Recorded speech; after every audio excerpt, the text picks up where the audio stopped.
Welcome to another episode of Marketing Tips for Doctors. I'm your host, Dr. Barbara Hales. Today we have with us a very interesting person.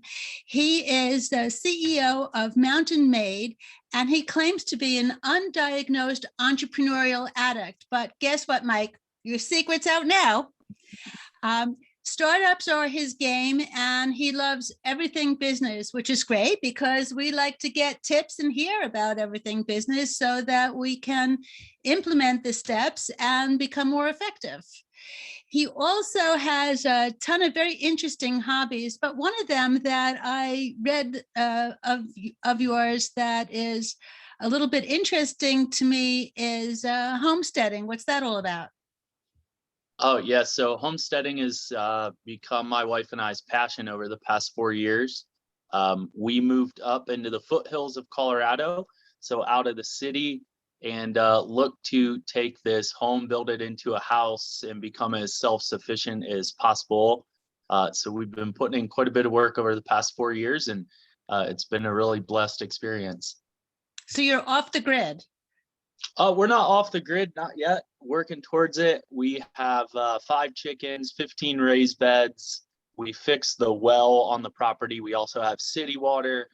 We do have a generator on site, and just slowly and surely building it into, taking the 2 acres and building it out and allowing more ecology to grow, and just building our own sort of little small cottage style environment up here.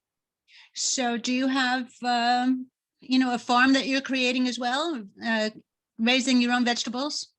Yeah, we do. We fenced in about 2,400 square feet of space during the COVID pandemic. That became sort of our project to keep us busy. Up here, we have a mix of wildlife, from small critters like chipmunks and squirrels to big critters like deer, elk, bear, mountain lion, bobcat, fox, a couple of snakes every now and again. So we have it fenced in and protected. We do some living soil, which is soil with ecology, constantly building ecology and microbes in the area, and it's coming along well. This year we've had more. How do you keep the critters from eating everything that you're growing? Yeah, so we fenced it in 6 feet high. We have some electricity running on the outside to deter them a little bit, and it's quite the project, but it's fulfilling. I bet. So tell us a little bit about the startups that you do. Sure. Yeah. So I've been in the cannabis space for 11 years. I spent my first 5 years working for other people's small businesses, mainly in the medical and recreational retail settings, a little bit in the back of the house with cultivation. Back then, you kind of had to do a little bit of everything. That's really where my knowledge and skill set comes from, was interacting with medical cannabis patients for that amount of time. I've helped several 100,000 people. In 2015, I was ready for a change and trying to go a different direction in the industry, and was sort of just by happenstance started moving wholesale product. So from cultivators to dispensaries, and found a knack with my love of customer service. So we started a small business, which was being a qualified intermediary between the grows and the dispensary. So sort of a manufacturer's rep situation, where we could take our knowledge of good product, decent product, and bad product, and apply it into a business development sales setting. So I've been doing that business model for 6 years and really enjoy it. Reinvested some of that earnings into MountainMade, which was originally a fitness company, helping people get ready for their activated lifestyle, life out in the mountains, out in the hills, and started to put some cannabinoid-based supplements under that brand. And this year, we're really going to grow the product line and cannabinoid offerings, not only just with CBD, but into some of the new isolated molecules that are readily available on the market. Well, being that you're in Colorado, I'm sure that you're not the only one that offers services like this. So the question that we will want to know is, how is it that you stand out above your competition? What is it that you do from a business sense that says, hey, I'm the one that you should deal with. I'm the one whose business that you should interact with. Forget about everybody else. Yeah, that's a great question because there really is a lot of people entering the space. One thing that's helped me succeed in the cannabis industry, and it sounds a little anecdotal, but I really think that there's a lot to be said about it, is a sense of humbleness. People look at the cannabis and hemp space, and think that we're a lower level, lower operating set of people. And they come in with this attitude that they're a gonna. That's what I call them. I call them the I'm a gonna people. I'm gonna be the Jeff Bezos of cannabis. I'm gonna be the Henry Ford of cannabis. I'm a gonna. They just don't succeed. The industry has a karmic value and it tears them down and they wash out pretty quickly. So to all the people who want to get into the space, which I think is awesome. I think there's going to be some incredible talent coming into the space. Be humble and know that you didn't start this and you're probably not going to finish it. You're going to be a small integral piece in the bigger puzzle, but come in ready to learn, which is what I did for my first 5 years.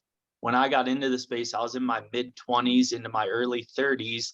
And let me tell you something, making $10, $13, $15 an hour when you have a really strong skill set in your 30s and your other friends have vacation, they're making six figures, they got PTO, all these nice things, is humbling, but it taught me the skills I need to be professional at what I do now. It's a great place to start. What I do now, I don't think is, I feel like anyone could do it, but what most people aren't bringing to the table is the amount of hard work and attention that I give to my customers. So the people buying product from me know that if there's a small fire or a big fire, I'm going to be Johnny on the spot.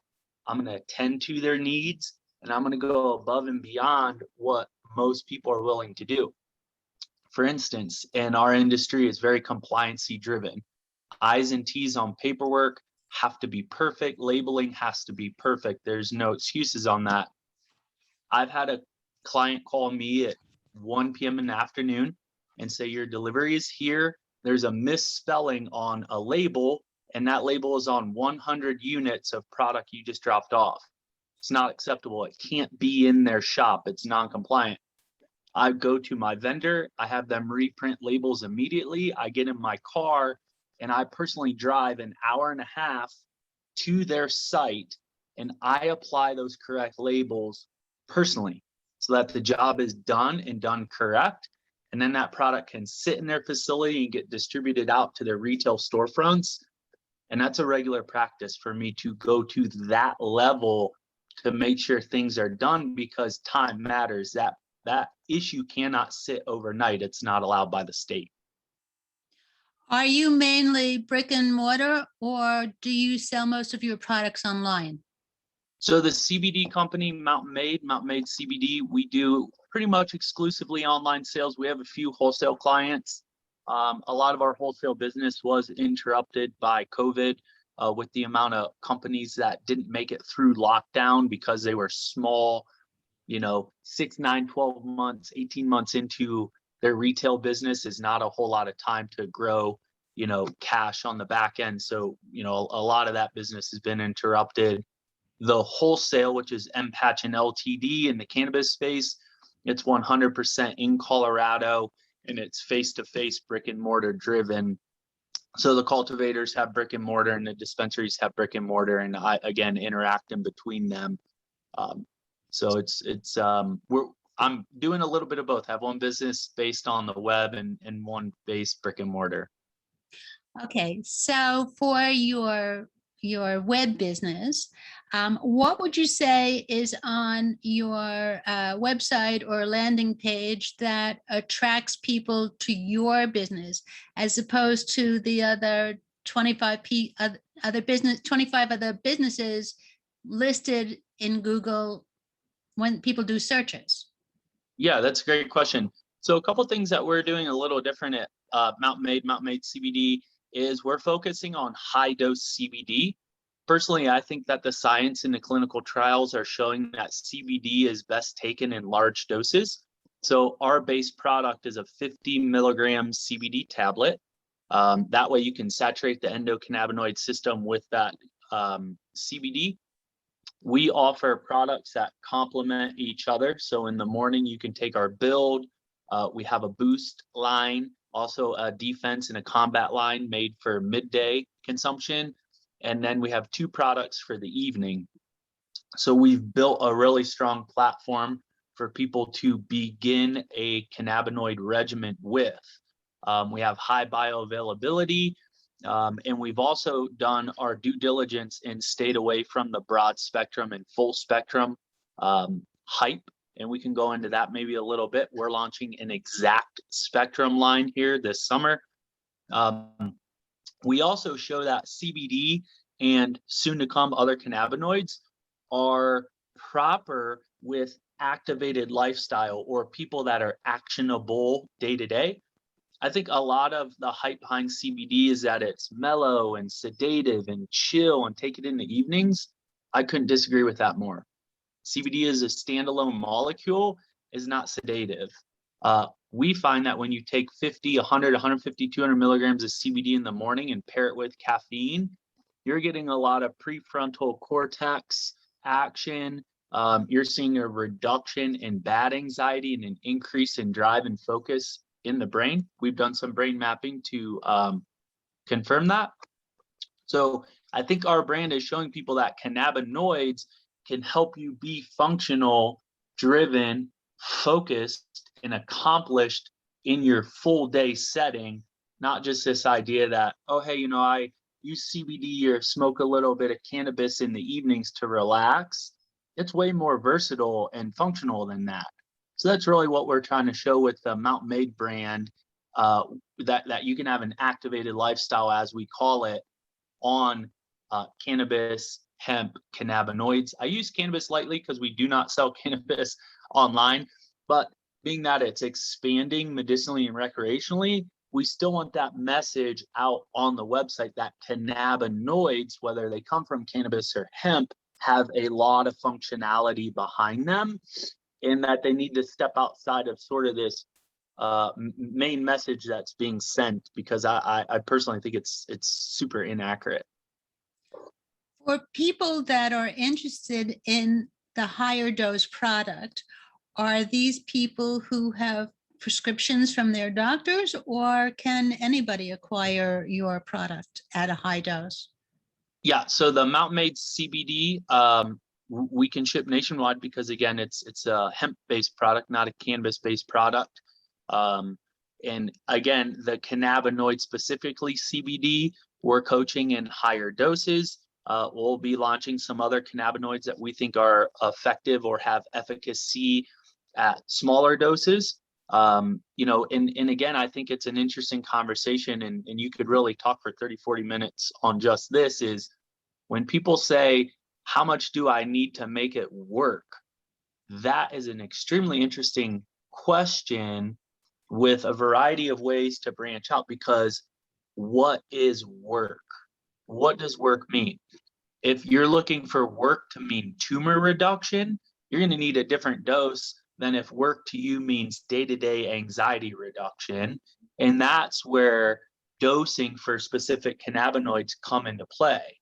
So again, on MountainMade, we're selling CBD, but just to get into a general discussion, in Colorado, where you have access to THC, with again, my background helping patients in medicinal settings, we saw patients whose goal or work was tumor reduction, and their dose of THC was way higher than someone who said, I have a little pain in my elbow, I need a topical for this. And THC is analgesic in theory, and in theory, right, anti-tumor, right? So those dosings are totally different based on what work is. People lump work into like one meaning when they're dealing with hemp and cannabis, because again, I just don't think they really understand what they're talking about. So that's an important point to press on customers or consumers, is define what work is for you, and then you'll explore a dose that fits that need. Have you been reaching out to medical professionals and hospitals in your area to let them know about you? That's interesting. So, way back in 2013, when I was a struggling entrepreneur, as all good entrepreneurs are, I answered a call on Craigslist, and they were hiring one of the doctors' clinics who was writing medicinal cannabis scripts wanted someone to go door to door to doctors' offices, like a pharmaceutical rep, and talk to them about cannabis. So I interviewed, and they were, pretty excited about my knowledge set, and I built myself my own little binder, and I was talking about terpenes back then and cannabinoids. Put on a suit and tie. I went door to door for 4 weeks and got thrown out of every single doctor's office I walked into. Really? Everyone. They Why is laughed. that? They thought it was a joke. I was just ahead of my time, right? And the gentleman I worked with on the project, him and I still speak to this day, and we laugh. We were just way out front of our time. Yeah. So at this point, since the landscape has changed, a little bit at least, Yeah. do you have any established professional referral system that you've built up? So we have one small one. We work with a medical cannabis clinic in Ohio. We wholesale him product, and it moves really well at his clinic. And then we also have a referral system online with him. We had attempted to have a pharmacist on call through the website full-time as well. He's since gotten a full-time job in compound pharmacy. And at that time, our SEO on the website just wasn't effective. A big part of what we've done over the past 9 months at MountainMade was tear apart the entire website, gut it, work on SEO. We would like to get back into that thought and that program, because what was nice about the pharmacists is they could actually pick up a phone call and give medical advice, where you'll hear me on these podcasts constantly say, in theory, right? I'm not giving medical advice. I barely graduated college. I know a little bit about cannabis and hemp, but I'm not a qualified health physician. So I think, again, maybe we're just a little bit ahead of our time. I think down the road, you're going to see more of that. We even had that pharmacist offer, if our volume of customers goes up on the website, to start compounding in our facility to meet more specific needs, because as work narrows down, some patients are going to need more specific dosing. We think that'd be pretty cool to be able to do. And we are launching a really nice set of creams or topical transdermal lotions. And, maybe with Dr. Shane's help, we could really tailor fit some need sets in. Right now, we're running more bulk products where, tailor fitting a compounded product would be, a little more time consuming. But I think that goal down the road is something to look for. But to answer the question directly, no, we don't have much of a referral system currently. I still think that the medical industry is learning a lot. I also think a lot of those folks in the medical establishment are going through the process of getting burned by people that are self-qualified and claiming to be professionals and just really aren't. I think folks are still functioning on a lot of broad stroke knowledge and need to continue to drill down and fully understand what they think they're talking about as information opens up. Okay, well, I commend you for saying, listen, I would like the business to be better. Let's take a look at that website, the SEO, the keywords, break it apart and reword it so that we can boost our search engine rankings and increase our visibility. When you redid your website, did you notice a big change? Yeah, I mean, significant. The first 2 people that we had do SEO for us pretty much stole from us. It's a difficult part of the internet to deal with. I refer to it as the used car lot of the internet. You better go in and you better kick the tires, you better turn the key, and you better stick your head under the hood, because you're going to get smoked the first couple of times you do SEO. Learning curve.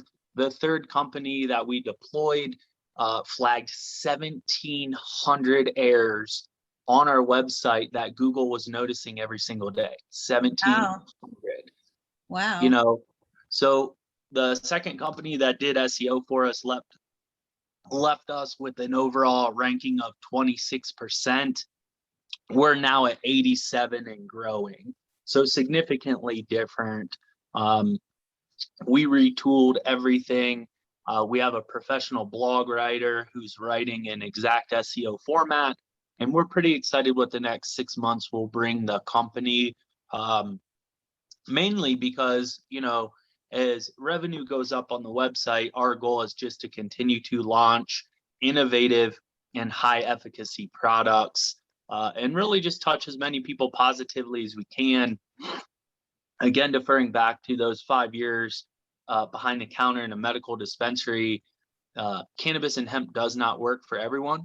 By definition, it can't. If it did, it would be a snake oil, right? Snake oils work for everyone. This is not a snake oil. But when it does work for people, it really works. And it does great for their lifestyle, and it really enhances quality of life. And I've seen that enough times over and over again, where we're excited to get MountainMade more as a household name, and just continue to educate people about what cannabis and hemp are, and more importantly, what they're not. I'm glad that you touched upon the fact, it's unfortunate that you had the experience, but I'm glad you touched upon the fact that you really had to go to a few different SEO companies before you found the best fit for you. So if you were to discuss the situation with professionals, what would you say people should look for and ask for before hiring the company that would be best for you, so that you can avoid the burnt experience that you had? Yeah, that's a great question. And I think to just start the answer off is, if you're a small business owner and first, second, third time entrepreneur, taking lumps needs to be just as enjoyable as putting W's or wins on the board. It's part of the process, unfortunately. If you ever get down on yourself, I watch Food That Build America, Machines That Build America on the History Channel on Sundays. And it's stories about household name brands that but the background story and how most of them, it took 5, 8, 10, 12, 15 years to really find their own stride, right? So what I would do in the land of SEO is vet 8 companies, bring it down to 5, ask those 3 or 5 what websites they've built, get the name of those websites, and then, so if company A built website 1, send website 1 over to company B and say, run this through your SEO systems and tell me what it spits out. Tell me what qualified metric-based ranking it spits out. Then ask company B for a website they built and send it over to company A, and have them challenge each other, because they have software that they can type in, like www.mountainmadecbd.com, and they can see right away how Google views that website. That's something we didn't do, and I wish we had, because that's an easy way to start to filter out folks pretty quickly. So challenge their work, and they'll show you a dashboard. Google will rank you 1 to 100. It will show keywords that are up. The second SEO company that we used, their game was semantics. So at the end of the 6 months, we said, we've gotten nothing out of this. And they said, yes, you have 5 words that are number 1 in Google. And I said, okay, we asked you 6 months ago that we wanted our keywords to have between 50 and 200 searches a month. Show me how many searches these keywords have a month. And the answer was 0. So to them, work, and again, I keep using that word work, their definition of work was to get words listed as number 1, which they did. But those words did not fit our definition of work, which we set 6 months previous, in which we wanted 50 to 200 search volumes a month. They were 0. So we were winners and losers all at the same time, where the new company is being very transparent, and they're showing us lists that say, here's the keywords we think, because what we don't want to do, CBD is a very competitive space. If you want to rank for CBD oil, there's 200,000 people a month searching for that. Sounds exciting. There's also the top 10 companies that are putting 50 grand a month into holding their ranking for CBD oil. Mm-hmm. We don't have that kind of budget. So for us, our niche market has keywords where we have 50, 100, 200 people a month searching for those words, and no one else is really challenging us on those rankings. So we're going in for those. If you capture 3% of the business that's searching for you, and you have 6, 7, 8,000 people a month, that's 200 to 300 units a month that we're selling in a very lean, lean ran business with low overhead, which we've managed to hold over the past couple of years. We're crushing it. Then from there, we can reinvest that high revenue situation into rankings for more competitive words and just slowly step ourselves into it. My focus in my time in cannabis is I've seen enough people fail because they're not lean. They take on too much investment money. They think it's going to be easy, and it's not. So I run very lean businesses. So if you have tough times, you can make it through until you kind of figure out what you're doing. And I think that's important to note in the cannabis space is you can get, those first 5 years, I've seen companies that were on top fold quick because they took on too investment money and it just didn't pay itself off. For professionals that have really essentially no budget and they're in a competitive type business in the community in which they reside, what would you recommend they do? Are you saying to find keywords that still represent them but are not readily used by the larger franchises or corporations? Yeah, I mean, I think, just getting a few W's, a few wins on the board is good. I mean, look, when we started the wholesale company, the sales were just trickling in, and we hustled 7 days a week to just keep building off of that. And that's super important. So what, low hanging fruit is available that the masses of people aren't flocking after, because when a widget gets exciting and it starts making an impact in the marketplace, any widget, people just flock to it. Well, by the time you get into the flock, you're getting ready to hit that bubble, and when it pops, a couple people will always make it and a lot of people don't. So how can you niche yourself out to just protect yourself? Again, the reason I don't think a lot of people are speaking about how functional hemp and cannabinoids are is because they don't even understand what widget they're selling. They just know CBD made a lot of people some money, so they're slapping a company together, chasing after it. We've niched ourselves out so well, and will continue to do so, that I think we're in it for the long run. And as the customer and consumers continue to educate themselves on what they should be looking for, we're already niched out in those areas. We're waiting for the market to figure out what hemp really is. And once they figure that out, they'll be searching for us. For professionals in the health field that say, wow, there's so much money being made, I want in on the action. Would you say, I have a few questions about that. Would you say, first of all, you're too late in the game, everybody's like established and, too bad? Or would you say there's always room? And secondly, would you say, for those people that say, I don't really know much about this, but I want in on the action. So how would you advise on both of these questions? Yeah, those are, again, great questions. So it's never too late in the game. Again, what I do in a lot of my time, like working on the homestead, is I listen to a lot of podcasts and absorb stories, and then I sort of speak in stories. It's just kind of how I communicate. This is a great story.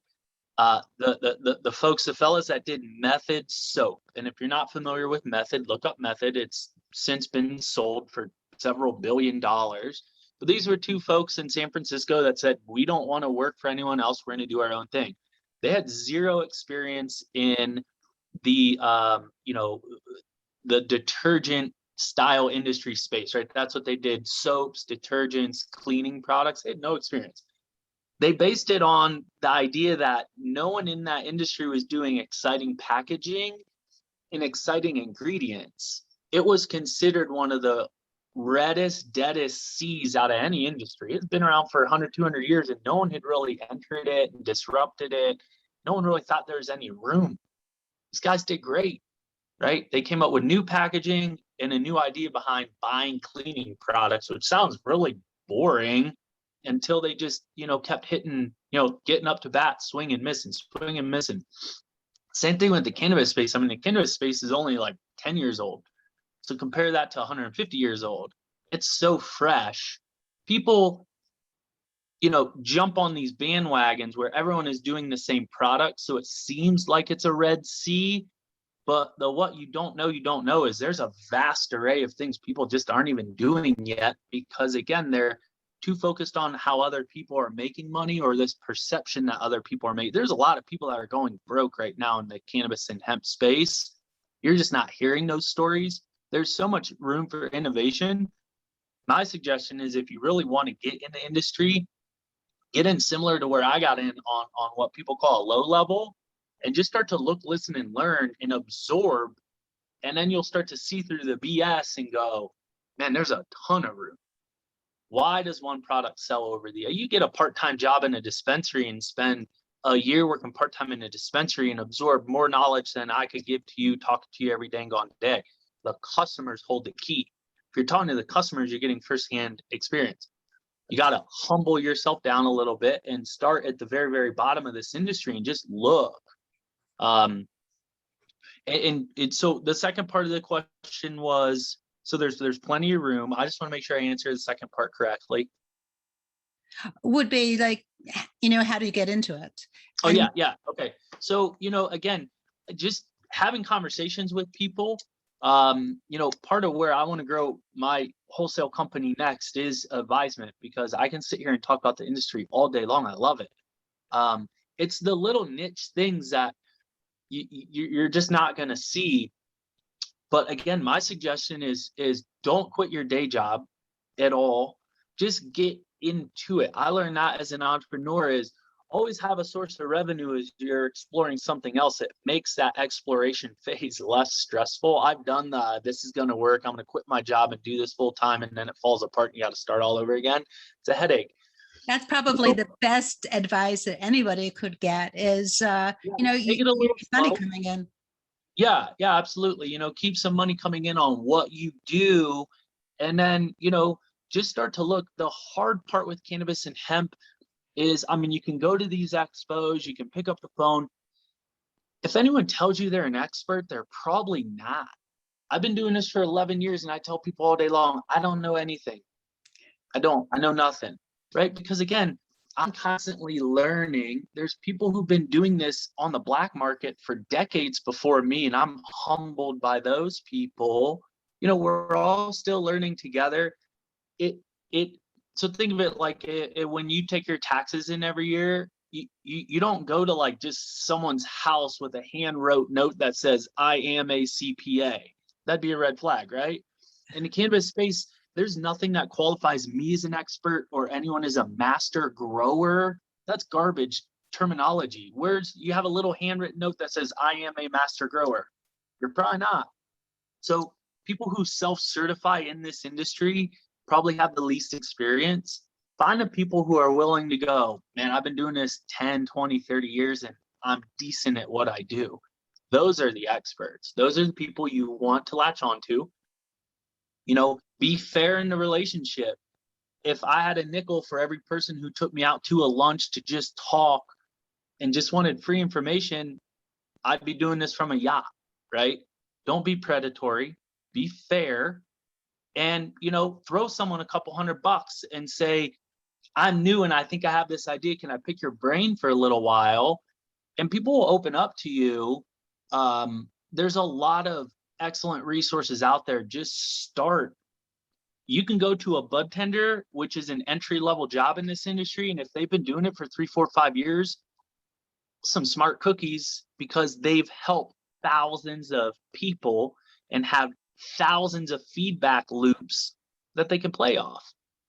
And you might not consider them an expert because they might not have a LinkedIn with a CEO title and all this. Those people know what they're talking about. Absolutely. At this point, I would like to recap for our listeners some excellent points that you've made along the way. The first one is to take, regardless of what the business is, there are certain fundamentals that are really true for every business. And the first one, which is so important, is to take care of your clients and put out fires immediately. It's going to improve your reputation as well as creating loyal clients or patients, and they will also be a great source of referrals. The second one, which doctors know plenty about, is one of compliance. Obviously, you have to be to code like always, 100% of the time. And another thing which I think really hones you down as more of an expert or gives you more opportunity would be to narrow and focus on certain products as opposed to just being a jack of all trades and be willing to sell anything, because then obviously you're known for nothing. And also that SEO and website creation is crucial for your business to be successful moving forward. And the best thing really that you said was that clients and customers hold the key to your business and where you should be focused, and to be humble. And I think that's a wonderful message. So have I gotten that all right? Yeah, that's a great summary of what it's like to own and operate a small business in the cannabis and hemp space. Okay, so before we leave, I would like to ask you, not just for cannabis, but for anyone that is thinking about being a startup in any space, what would be like 2 keys that they could walk away with to say, this is what I should implement, or this is what I should be cognizant of? Yeah, I think 2 things. One is you're going to have to be patient, and that's the hardest part about small business. So look, listen, and learn. Jump on some podcasts, listen to other entrepreneurs' stories, and just come to realize that the people you look up to probably did what they did for 5, 10, 15 years before you knew about them. You look at someone and you go, oh yeah, they've always been that. False. Okay. The second part I think is super important. I always have notebooks on me. I spent years writing in notebooks business plans for businesses that never came to fruition. The idea that you have today is probably not going to be the product, widget, or service that makes you successful.